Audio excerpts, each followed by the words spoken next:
So mayroong inamin itong si Shams ng ESPN patungkol sa isang payong ibinigay sa kanya ni Adrian Wojnarowski bago ito nagpaalam sa mundo ng media. Ayon pa mismo kay Woj mga idol, kay Shams ng The Athletic noon, na Shams, siguro ayaw mo rin na maging ganito ka, yung taong tatawag lang for the first time sa unang araw ng free agency sa isang agent. Hindi ka po pwedeng manahimik lang and for the first time ay tatawag ka at kukontak ka sa mga agent na ito. Ibig sabihin nito mga idol ay kinakailangan daw na kaibiganin, consistent ang pangangamusta nitong si Shams sa mga agent na ito. Dapat kausapin dahil kapag mayroong mga bagong impormasyon ay madali mo lang daw makukuha ang mga eksklusibong impormasyong ito.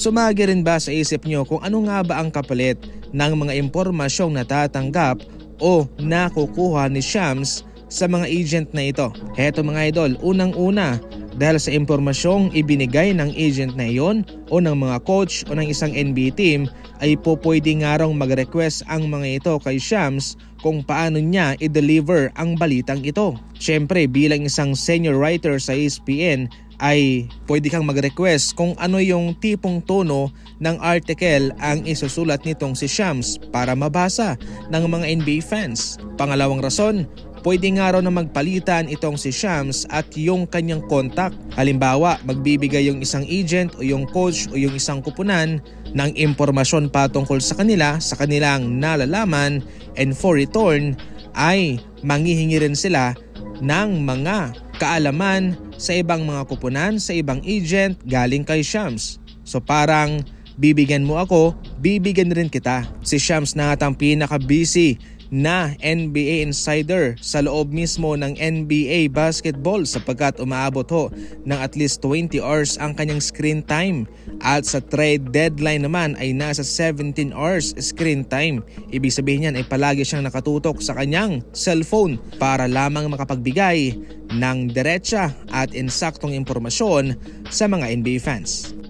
Samantala, paniguradong maghahalimaw sina Jackson Hayes at DeAndre Ayton sa loob ng pinta para sa Los Angeles Lakers. Ayon sa impormasyon, ang mga center na sina Ayton and Jackson Hayes ay parehong nasa tuktok sa pinaka-elite na rim finisher sa buong NBA. Ibig sabihin niyan kapag sila'y nasa pinta, nasa loob na ay hindi mo sila mapipigilang umiscore, mag-dunk, mag-layup o mang-block ng tira ng kalaban.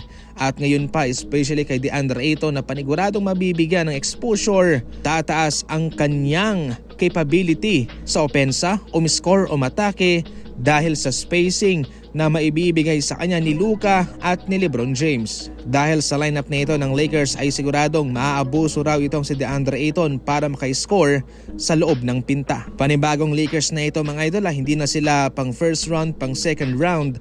Ang Lakers na ito ay pang Western Conference Finals na.